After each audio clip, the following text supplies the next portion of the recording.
21শে জুলাইয়ের প্রস্তুতি সভা চারিদিকে হচ্ছে এবং তৃণমূলের নেতাদের মুখস্থ করা কিছু ভাষণ 59 রঘুনাথগঞ্জের বিধানসভার মাননীয় বিধায়ক সাহেব বেশ কিছু কথা কয়েক জায়গাতে বললেন।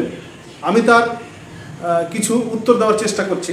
মুসলিম সংগঠন ওয়াকাফ আন্দোলন এ নিয়ে তিনি কয়েকটা জনসভাতে একই কথা বারবার বললেন, তাই উত্তর দেওয়ার প্রয়োজন আছে বলে মনে করি, তাই আমি আজকে দু চারটি কথা বলছি। তিনি বলছেন 40টি মুসলিম সংগঠন আছে, তারা সবাই মিলে ঐক্যবদ্ধ হয়ে দিল্লিতে ওয়াকাফ নিয়ে আন্দোলন করুন, আন্দোলন সংগঠিত করুন। আমি তৃণমূলের বিধায়ক হিসাবে, তৃণমূলের নির্বাচিত বিধায়ক হিসাবে আমি সেই আন্দোলনের সাথে থাকব এবং উদাহরণ দিয়েছেন যে দিল্লিতে কৃষক আন্দোলন হয়েছে, সেই কৃষক আন্দোলনের মতো করে তারা আন্দোলন করুক, উদাহরণ দিয়েছেন। তিনি আসলে আন্দোলন করে রাজনীতিতে প্রতিষ্ঠিত হওয়া ব্যক্তিত্ব নয় বলে এই কথা বলতে পেরেছেন।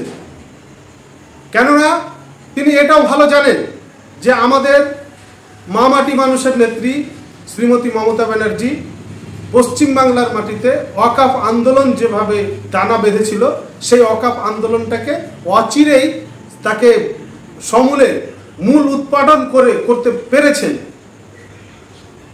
পশ্চিমবঙ্গে ওয়াকাফ আন্দোলনের মাজাকে ভেঙে দিয়েছিলেন। কোনো দল নয়, কোনো সংগঠন নয়, এনআরসি বিরোধী আন্দোলন যেভাবে দানা বেঁধেছিল সারা দেশের মাটিতে, একইভাবে ওয়াকাফ আন্দোলনও দানা বাঁধছিল। আর এই ওয়াকাফ আন্দোলনটাকে বিশেষ করে পশ্চিমবাংলার মাটিতে মমতা ব্যানার্জি তার প্রশাসন খুব সুন্দরভাবে সূক্ষ্ম প্ল্যান করে এই ওয়াকাফ আন্দোলনের কোমর ভেঙে দিয়েছেন। এই ওয়াকাফ আন্দোলন আর ওইভাবে গড়ে উঠতে পারবে না। তাই মামাটি মানুষের নেত্রীও গর্ব করে দুহাত তুলে তিনি বলতে পারেন যে ওয়াকাফ আন্দোলন দিল্লিতে করুন, আমি যাব। দেখুন, দিল্লির মাটিতে কৃষক আন্দোলন একদিনে হয়নি, অনেক পরিকল্পনা তাদেরকেও আগে থেকে নিতে হয়েছিল। আর সেই পরিকল্পনা ওয়াকাফ আন্দোলনও এই তৃণমূল স্তর থেকে নিয়ে, গ্রাম থেকে নিয়ে, শহর থেকে নিয়ে রাষ্ট্রের মেন জায়গা অবধি দিল্লি পর্যন্ত এই আন্দোলন পৌঁছাতো। দিল্লিতেও বড় আন্দোলন হতো এবং সরকারকে শান্তিপূর্ণভাবে আন্দোলন করেই সরকারকে ওয়াকাফ আইন, ওয়াকাফ বিলকে প্রত্যাহার করাতে বাধ্য করত দেশের জনগণ। কিন্তু সেই অবধি আন্দোলনকে পৌঁছাতে দেয়নি বিভিন্ন সরকার, দেয়নি বিভিন্ন রাজ্যের সরকার, দেয়নি। তার সাথে সাথে পশ্চিমবঙ্গ সরকারও এই আন্দোলনকে এগিয়ে নিয়ে যেতে দেয়নি। তার জন্য দায়ী কিন্তু আপনারাই, এ কথা মনে রাখতে হবে। দিল্লিতে যেমন ছোট ছোট করে দীর্ঘদিন ধরে আন্দোলন করে, সংগঠন করে তারা দিল্লি অবধি পৌঁছাতে পেরেছিল, আমি মনে করি এই ওয়াকাফ আন্দোলনও দিল্লি পর্যন্ত পৌঁছাতে পারত যদি আপনারা এটাকে সমূলে উৎপাদন না করতেন, এই আন্দোলনের কোমর না ভেঙে দিতেন, তাহলে এই আন্দোলন দিল্লি পর্যন্ত পৌঁছাতো। আর দিল্লি পর্যন্ত পৌঁছাবে না, তার কারণটাই হচ্ছে আপনারা। 2 এপ্রিলের আগে ওয়াকাফ বিল আইনে পরিণত হওয়ার আগে দিল্লিতে আন্দোলন হয়নি এমনটা নয়। একাধিক মুসলিম সংগঠনের নেতৃত্বে দিল্লিতে যন্তর মন্তরে আন্দোলন হয়েছে, অবস্থান বিক্ষোভ হয়েছে, র্যালি হয়েছে।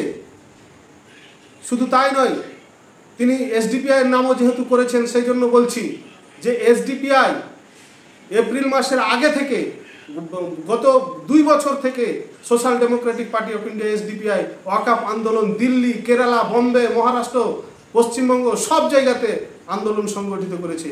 2 তারিখের পর যখন ওয়াকাফ বিল আইনে পরিণত হয়, তারপর থেকে এসডিপিআইয়ের ডাকা কোনো আন্দোলন ছিল না।